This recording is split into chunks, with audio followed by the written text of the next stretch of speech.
Magandang umaga, magandang tanghali o magandang gabi. Kung saan man po kayo naroroon, magandang araw po sa ating lahat. Magbibigay lang ako ng reaksyon doon sa mga kaganapan ngayon, di ba? Ramdam nyo ba na kung magulo noon, mas lalong magulo ngayon? Ramdam nyo po ba yon? Na kung gaano kagulo sa community ni Mix noon, mas magulo ngayon. Mas lalong magulo ngayon. O, di ba? Mayroong kabunsuan, mayroong kabunso, may kabunso, may kabunsuan. O, di ba? Hindi mo maintindihan kung alin talaga ang totoo eh. Di ba?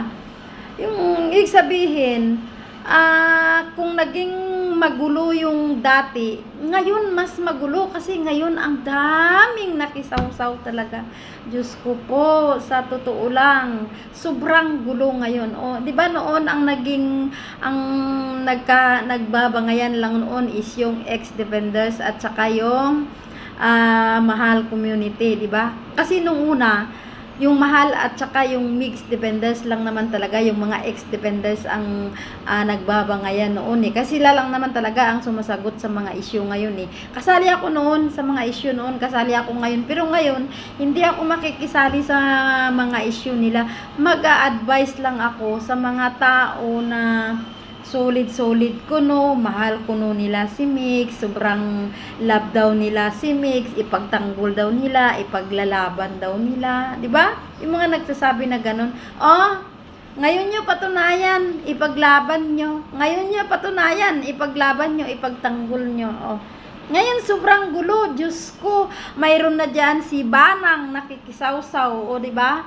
Nandiyan na bumabalik na sila iMix, si Dawat. Ayan, si Lani, nagbigay na rin ng pahayag niya dahil sa ginawa ni Bunso na live niya. So, nagbigay din si Lani ng kanyang opinion. O, di ba? Tapos, nandyan pa yung sila Ballpoint Man na nagsibalikan. Nandyan na sila Tio Makata, yung Timberador. O, di ba? Sobrang gulo, as in, ang gulo-gulo na talaga. O, di ba? Alam niyo kung bakit? Dahil sa mga bunganga ng mga solid ko no, na ayaw magsitigil. Kaya ayan, lalong nagkakagulo. Nagkagulo-gulo na talaga. Sobrang as in, magulo na talaga. O, di ba? O, noon noon mahal community at saka mixed community ang nagsasagutan dahil sa mga issue noon. Pero ngayon, naku, Diyos ko, malalagas ang buhok ko sa gulo ng issue ngayon. Grabe, as in. Diyos ko, sobra talaga, sa totoo lang. Durog na talaga. Sa totoo lang, durog ngayon si Bunso. Oh. Bakit hindi nyo ipaglalaban ngayon? Ha? Kasi kayo ang gumawa ng gulo, kayo ang nag-umpisa ng gulo. Ipaglaban nyo, ipagtanggol nyo sa Mix ngayon. O, diba? Ayan, sila Gwinchana. Sila Jasroot. Sila is JK, si Midnight, si Dash Blue, si Tinshi, si Papa Bear. Ipagtanggol nyo naman yung tao kasi sinasabi nyo, mahal na mahal nyo, di ba? Kaya ipaglaban nyo, ipagtanggol nyo siya. Hindi ba kayo naaawa? Makikinig na lang kayo sa mga issue ngayon? Hindi nyo na siya ipaglalaban? Makikinig na lang kayo, so pabayaan nyo na lang, ganon.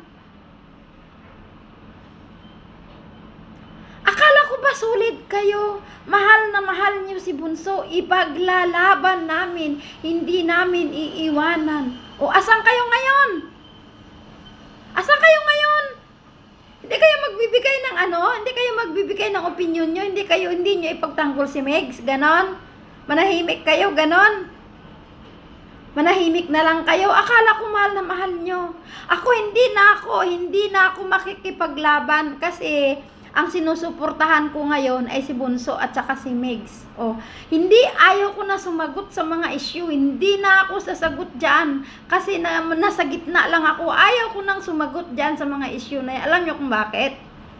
Sinasabihan niya akong duplikara eh. O, diba? Sinasabihan niya akong duplikara. Oh, so hindi na ako makikialam sa issue ngayon. Kung dati nakikipaglaban ako kay Merly, nakikipaglaban ako kay la Jason, nakikipaglaban ako kay Lani, kila Stevie, kila sino pa ba? Nakikipaglaban ako kay Banang, o di ba? Ngayon hindi na ako makikipag-away, ayoko makikipag-away sa kanila. Kayo na ang sumagot, yung mga sulit diyan kuno na mahal nila si Migs, o di ba? Ako nga, kung balahurain nyo ako sa mga comment section nyo dyan, kung balahurain ako ng mga dami account dyan sa comment section, o di ba?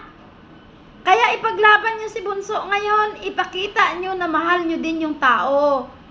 Kasi hindi nyo masasabi na mahal nyo yung tao sa pamamagitan ng pera lang. Hindi nyo masasabi na mahal nyo si Bunso dahil nagbibigay lang kayo sa charity, nagbibigay lang kayo sa kanya ng pera. Sa ganong paraan, mapapakita nyo mahal nyo siya, ganon. Hindi ganon. Ipaglaban nyo siya ngayon kasi kawawang-kawawa siya ngayon. Durug na durug siya ngayon. Kaya ipaglaban nyo, ipagtanggol nyo. Mga solid kuno, mga nagmamahal kuno. Oh, sige nga. I-try nyong ipaglaban, ipagtanggol nyo. Oh, kung si Tita Nora nga nakikipag-away noon, binalahura nyo din. Anong ginawa nyo? Di ba binalahura nyo din? Kung ako nga, nakikipag-away din ako eh. Simula pa noon eh. Simula pa lang noon kay Banang, kila iMix, kay Upermierna. O di ba? Nakikipaglaban ako noon. Anong nakuha ako? Wala. Anong sabi niyo sa akin? Doble kara ako. Oh. Ngayon i-try nyo ipaglaban si Migs nang maipakita nyo naman na mahal nyo yung tao, nang ipakita nyo naman sa kanya na support nyo siya. Ipaglaban nyo. Di ba? Si Tita Nora na nanahimik, ini-issue nyo nang ini-issue. Oh, pati yung asawa niya nadawit na ngayon. Ano? O di bumitaw na yung tao. Antayin nyo pang marami pang bibitaw? Ha? Antayin nyo pa na marami pang bibitaw? Ganon? Kaya ngayon pa lang, umpisahan yung ipagtanggol si Migs. Iangat nyo yung pangalan niya. Kasi durug na durug na. O, di ba? Kunwari kayo, sulit kayo. Mahal nyo si Migs. O, ano sabi nyo? Pakitang tao lang kami, plastic kami, doble kara kami. O kayo ngayon, ipakita nyo. Sige nga, ipakita nyo nga kung paano nyo siya ipagtanggol ngayon, kung paano nyo siya ipaglaban, kung paano nyo siya mahalin ngayon. Ipagtanggol ninyo. Ganun lang yon. Diba, nanggagalaiti kayo noon, gustong-gusto nyo makaalis si Tita Nora sa community ni Migs, diba? Gustong-gusto nyo maalis si Nora Bitalak sa community ni Migs. Ngayon wala na si Tita Nora, happy na kayo. Suluhin nyo, nasolo nyo na. Ngayon, kayo ang makipaglaban, ipagtanggol nyo si Migs. Kasi durug na, ang dami ng babalahura. Nagsibalikan na silang lahat. Nandyan na si Opermier, si iMix, nandyan na si Ballpoint Man, si Tio Makata, nag-uumpisa na si Dawat, sino pa? Ayan, si Lani nanggagalaiti na din. Nagbibitaw na rin ng sarili niyang opinion. Kaya kayo ngayon, mga solid, inahamon ko kayo. Sagutin nyo yung mga nababalahura kay Migs ngayon. Sagutin nyo. Ipakita nyo kung paano kayo makipaglaban ngayon para kay Migs. Kasi sinasabi nyo, mahal na mahal nyo siya eh. Sige nga. Ipakita nyo nga kung paano nyo siya ipagtanggol ngayon. Ipakita nyo. Hindi yung puro kayo daldal, puro kayo dada. Diyos ko, wala naman kayong ginawa. Di ba? Ipaglaban nyo. Antayin ko, titignan ko kung sino talaga ang tunay na sulit kay Migs. Ipakita nyo.